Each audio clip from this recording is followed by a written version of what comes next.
Good afternoon. Can you all hear me? Yes? I am here to welcome you all today. Thank you for coming. And I'm thinking without question that you're going to be finding that this presentation will be time very well spent. For those of you who I've not met, I'm Carol Steele. I'm an Associate Dean for Academic Affairs. One of my primary things that I do here is that I am the university's Director for Sustainability. Today is indeed my great pleasure to introduce Chris Stevens, who is Vice President for Corporate Relations and Customer Development at Keurig Incorporated. Before speaking with you directly about Chris, I wanted to talk with you a little bit about, give you background about Keurig and its parent company, Green Mountain Coffee Roasters. I'm going to be using some numbers here, but I expect with this group that that'll be okay. Keurig is, as I said, a wholly owned subsidiary of Green Mountain Coffee Roasters, which is known as GMCR. And GMCR is a leader in specialty coffees and coffee makers and is recognized for its award-winning coffees, its innovative Keurig single-cup brewing technology, and its socially responsible business practices. GMCR supports local and global communities by offsetting 100% of its direct greenhouse gas emissions, investing in sustainably grown coffee, and donating at least 5% of its pre-tax profits to social and environmental projects. In fiscal year 2011, the total resources GMCR set aside for such sustainability programs totaled $15.2 million. Keurig is a significant part of the GMCR success story. Keurig is the global leader in developing and selling single-cup brewers and associated products. According to GMCR's fiscal year 2012 first quarter results, Keurig brewers and beverage holiday sales drove 102% net sales growth. That came in part with the sale of 4 million brewers during that period. GMCR's fiscal year 2011 annual report informs us that approximately 84% of their fiscal year 2011 consolidated net sales were attributed to the combination of K-Cup portion packs and Keurig single-cup brewers and related accessories. In fiscal year 2011, Keurig sold 5.9 million brewers, up 46% from the previous fiscal year. Added to all of those sales numbers, last year, the Boston Globe named Keurig Incorporated one of the 10 top places to work within the Boston area. That came out of their third annual employee-based survey. And Green Mountain Coffee Roasters was recently ranked #1 on the business ethics list of 100 best corporate citizens and has been recognized repeatedly by Forbes, Fortune Small Business, and the Society of Human Resource Management Professionals as an innovative, high-growth, socially responsible company. Chris Stevens is an integral part of that success and the company's phenomenal growth. He is one of the original team members to develop and launch the Keurig Premium Coffee System in 1998. In addition, he joined the 3 co-founders in 1996 to develop the Keurig brand, sales, distribution, and marketing strategies for the company. He is now responsible for all aspects of Keurig's corporate social responsibility initiatives. He brought to Keurig more than 20 years of experience in consumer goods, sales and marketing, as well as general management from consumer companies such as Procter & Gamble and Anheuser-Busch. During his time with Anheuser-Busch, he became a president of one of their subsidiaries.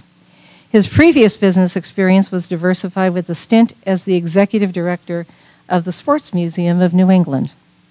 Chris received a bachelor's degree up the road at Notre Dame in economics in 1974. He also distinguished himself there by playing hoops for Digger Phelps. He also served as the vice president of his senior class.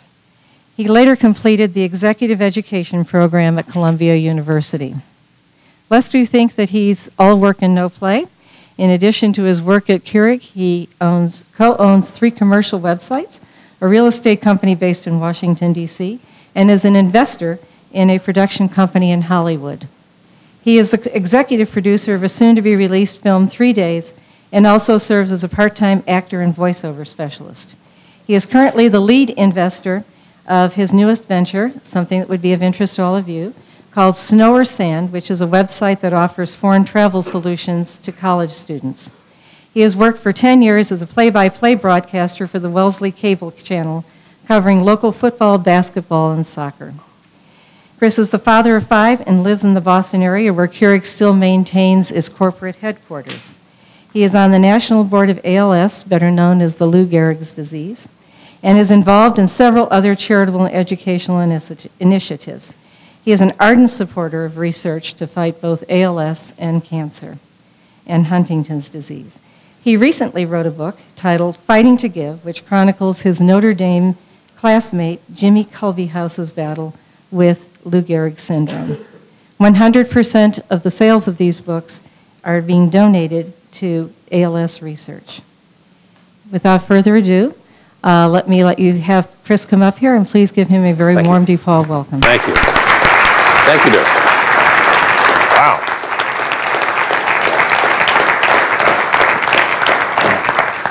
An introduction that my father would have been proud of and my mother might have believed. My goodness, you did your homework, dear. Are there any questions? Because I think we're just about done here. Well, it is good to be here. One of my partners, Dave Manley, is a 1977 DePauw graduate, and that's how I had the opportunity to be able to meet with Carol. I've never been here before. This is my first trip to Greencastle. And it's a really interesting area. I was driving up 231 this morning, and you've probably seen the sign. Maybe you didn't see it, but I was driving past, and I got right up around 40, and it said, sign inside his house said, talking dog for sale. Talking dog for sale.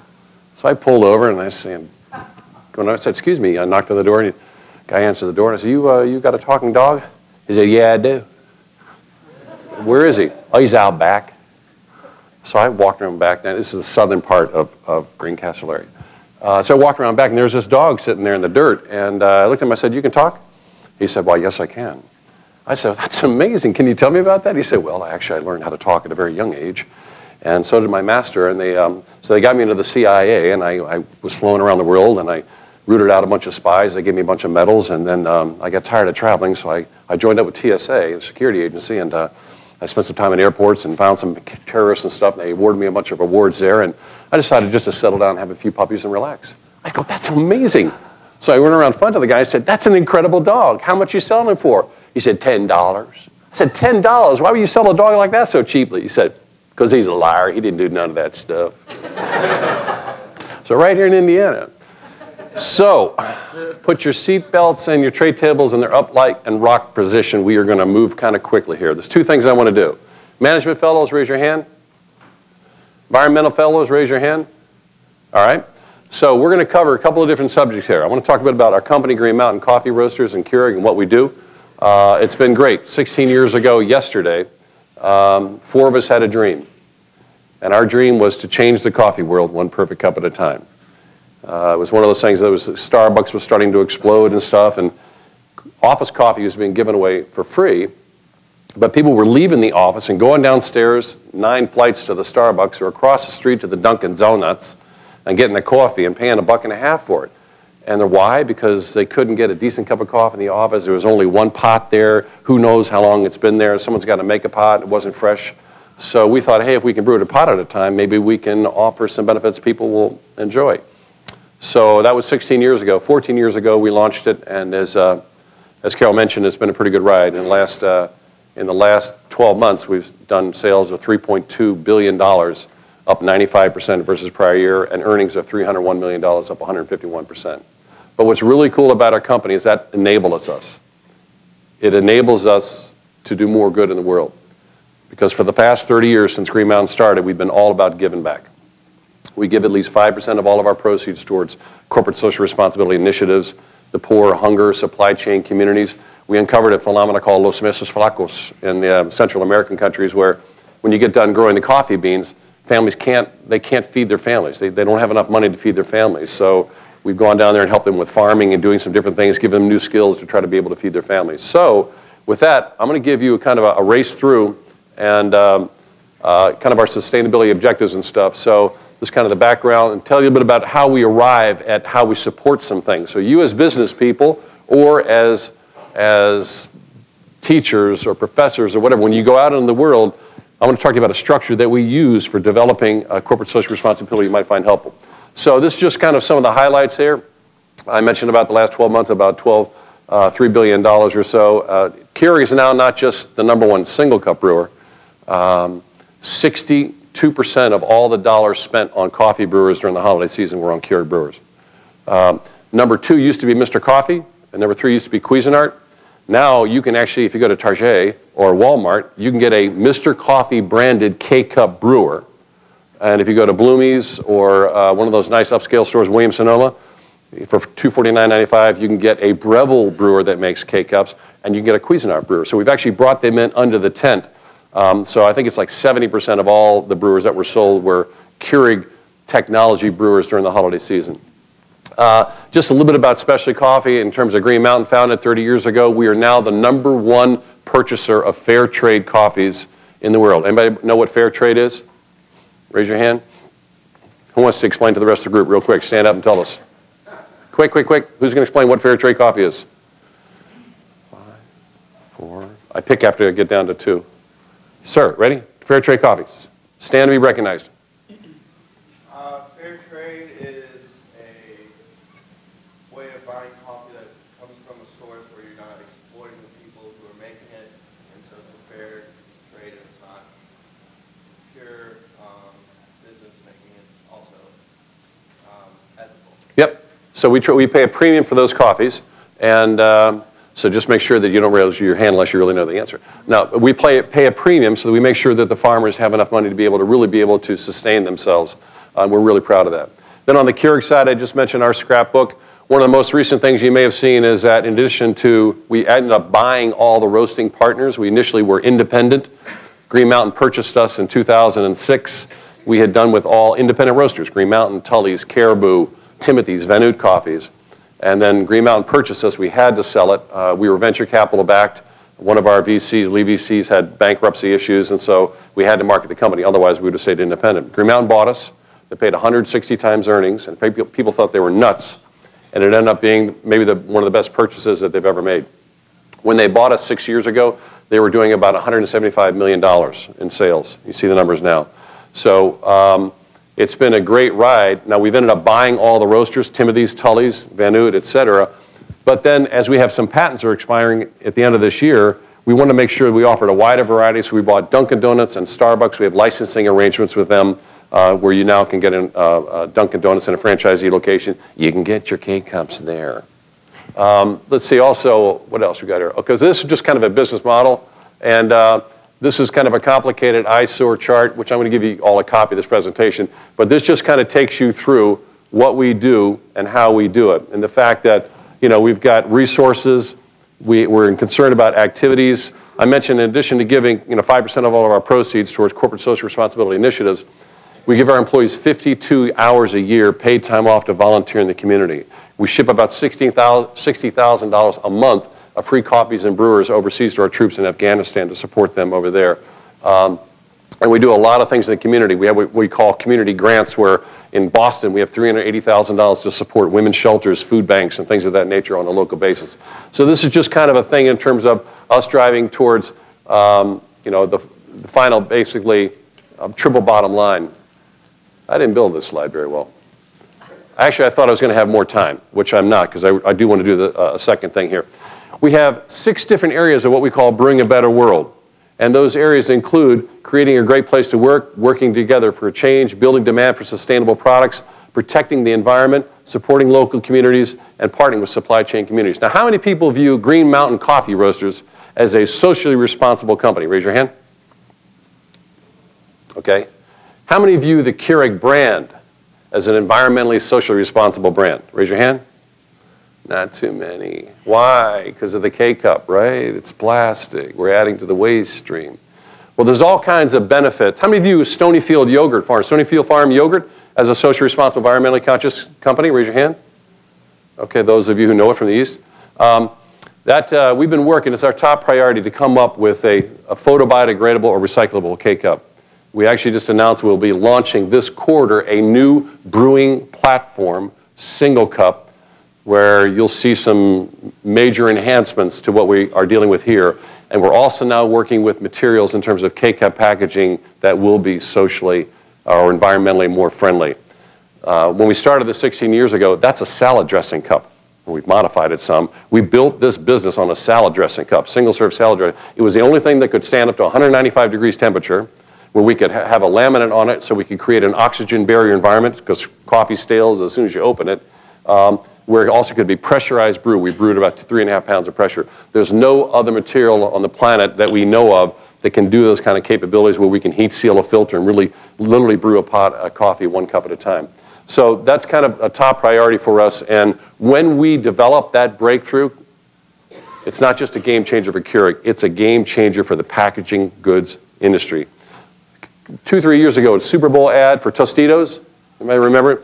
They showed the bag and it kind of was disintegrating into the ground, and coming soon we're going to be launching this new biodegradable bag. And so about a year or so later they launched it. People kind of complained because they thought it was really, really loud. But one of the other things they found out, I guess, was that that bag, when you put it in regular trash with certain kinds of materials, produced methane gas.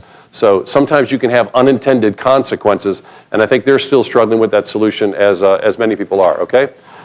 This is our scrapbook in terms of being recognized. As Carol mentioned, we've been recognized for our efforts, which is really, really nice. Triple bottom line profit. Triple bottom line. People, planet, profit.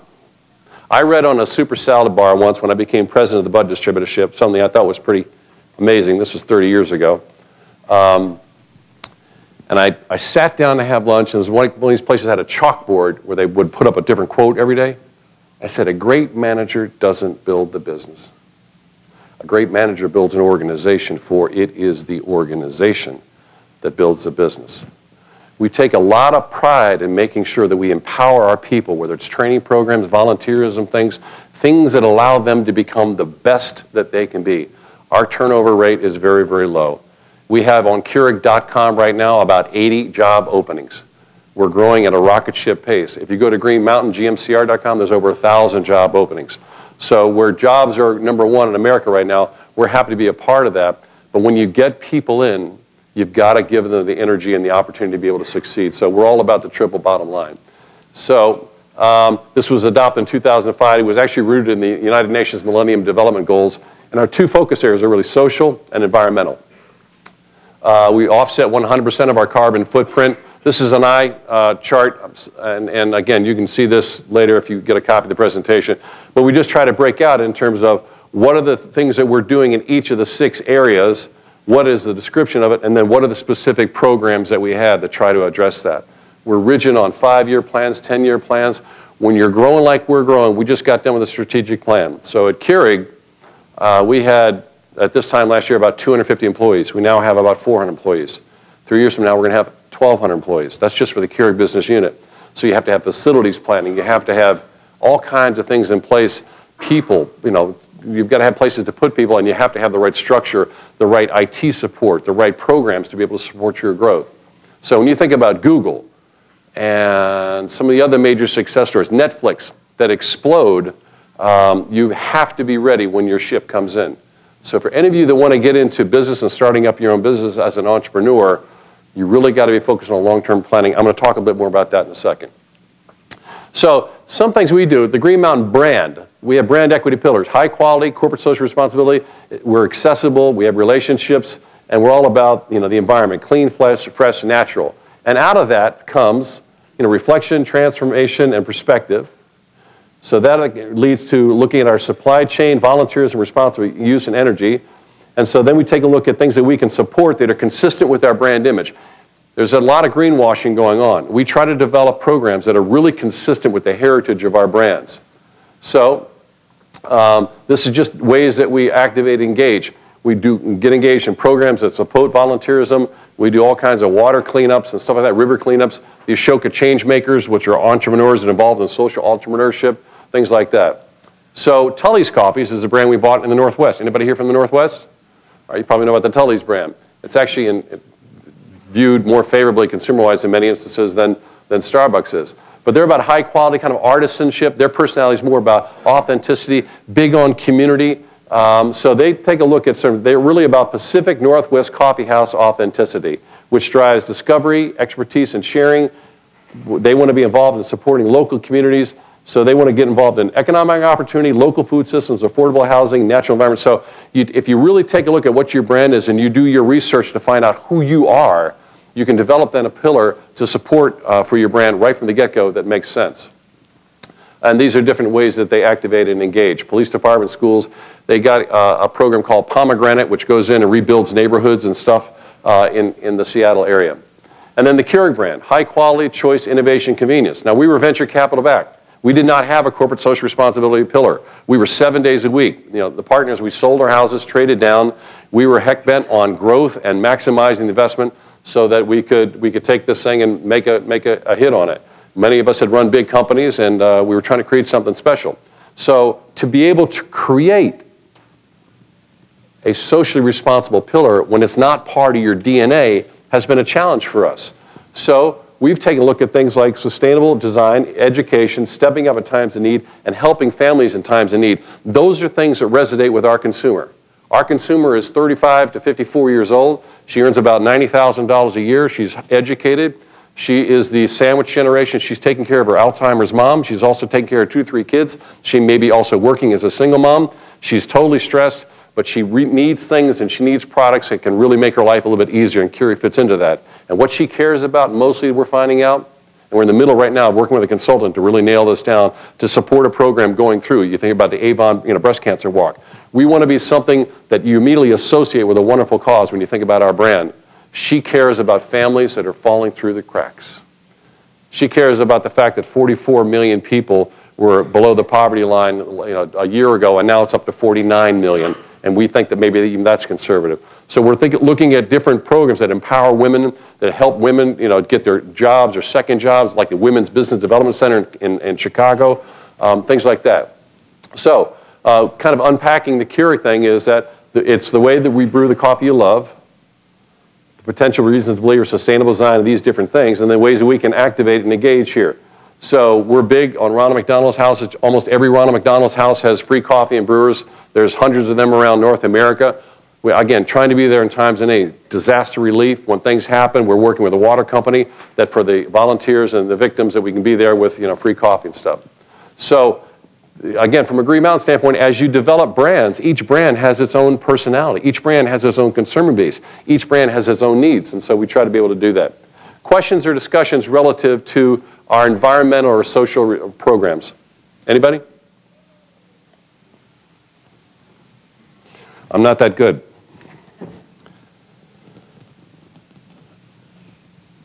Has somebody got their hand up? I'm just not looking at them? Hold on just a second. Ladies and gentlemen. My bad. They taught me how to do this.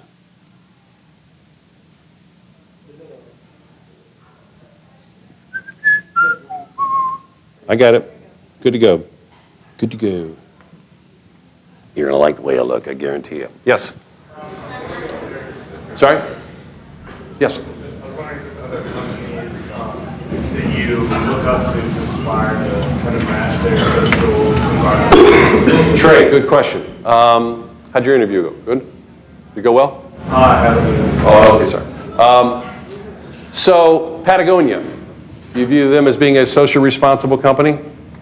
Tom's Shoes. Anybody know what Tom's Shoes does when they sell a pair of shoes? Right. I mean, you know that right from the get-go. That's a brand and a product you want to support. So I think right at its base level, and Starbucks is a wonderful company that does great things in terms of Rwanda and things like that. So I think I don't know about you, but I take a look at things like Microsoft. I don't know about you, but when I think about Bill Gates right now, I don't think about Microsoft. I think about the incredible foundation that he and Melinda have that's $36 billion that focuses on eradicating HIV and helping hunger and things like that. So companies like that, Berkshire Hathaway, Warren Buffett, are you kidding me? He's got a huge foundation as well, merging in with Bill Gates, and he has committed 99% of his wealth to charity. You familiar with the Giving Pledge? Anybody? There are 69 billionaires in this country that have committed at least 50%